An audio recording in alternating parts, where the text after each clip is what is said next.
Mostly हाम्रो ingredients हेर्ने बानी हुँदैन।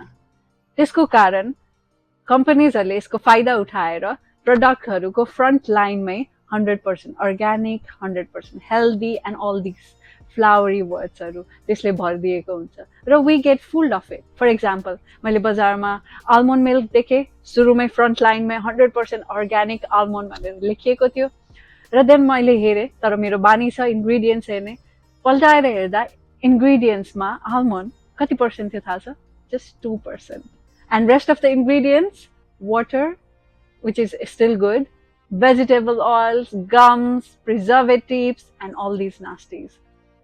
अब त्यो 2% आलमोन्ड हामीले त्यसलाई कन्सिडर गरेर कसरी त्यो अर्ग्यानिक भयो त 100% organic? If you go to the company and ask, then उनीहरूको जवाफमा के आउँछ? जुन त्यो 2% आलमोन्ड हामीले त्यो मिल्क बनाउन युज गरेको छौँ नि, त्यो 2% आलमोन्ड चाहिँ 100% अर्ग्यानिक हो। त्यो आलमोन्ड चाहिँ त्यसमा चाहिँ प्रिजर्भेटिभ छैन अथवा कुनै फर्टिलाइजर युज गरेर ग्रोन भएको आलमोन्ड होइन।